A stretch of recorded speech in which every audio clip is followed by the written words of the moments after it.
امام ابو حنیفہ رحمۃ اللہ علیہ کا تقویٰ کہ ایک مرتبہ امام ابو حنیفہ رحمۃ اللہ علیہ کہیں جا رہے تھے، راستے میں زبردست کیچڑ تھا، ایک جگہ آپ کے پاؤں کی ٹھوکر سے کیچڑ اڑ کر ایک شخص کے مکان کی دیوار پر جا لگا۔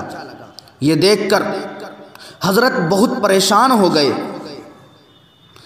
اور سوچنے لگے کہ اگر کیچڑ اکھاڑ کر دیوار صاف کی جائے تو خطرہ ہے کہ دیوار کی کچھ مٹی اتر جائے گی، اور اگر کیچڑ کو یوں ہی دیوار پر چھوڑ دیا جائے تو دیوار خراب رہ جائے گی۔ آپ اسی پریشانی میں تھے کہ گھر والے کو بلایا گیا۔ اتفاق سے وہ شخص مجوسی تھا اور حضرت امام ابو حنیفہ علیہ الرحمہ کا مقروض بھی تھا۔ آپ کو دیکھ کر وہ گھر والا سمجھا کہ شاید حضرت قرض مانگنے آئے ہیں۔ پریشان ہو کر عذر اور معذرت پیش کرنے لگا کہ حضرت میرے پاس اس وقت پیسے نہیں ہے، میں آپ کو پیسے بعد میں دے دوں گا، اسی طرح کے کچھ وہ عذر پیش کرنے لگا۔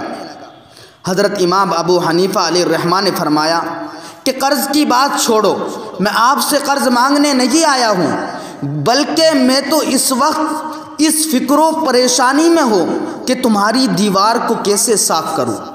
کہنے لگا کہ حضرت دیوار کو کیسے صاف کروں، میں سمجھا نہیں۔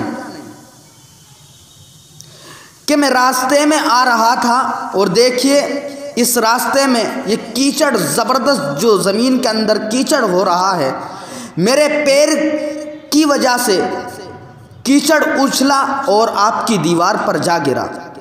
میں اس فکر میں ہوں اور میں پریشان ہوں کہ اگر کیچڑ کھرچوں تو خطرہ ہے کہ دیوار سے کچھ مٹی بھی اتر آئے گی، اور اگر یوں ہی رہنے دوں تو تمہاری دیوار گندی ہوتی ہے۔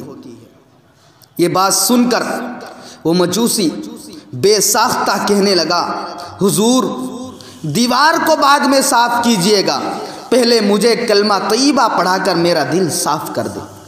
چنانچہ وہ مجوسی آپ کے عظیم اخلاق و کردار کی بدولت مشرف اسلام ہو گیا۔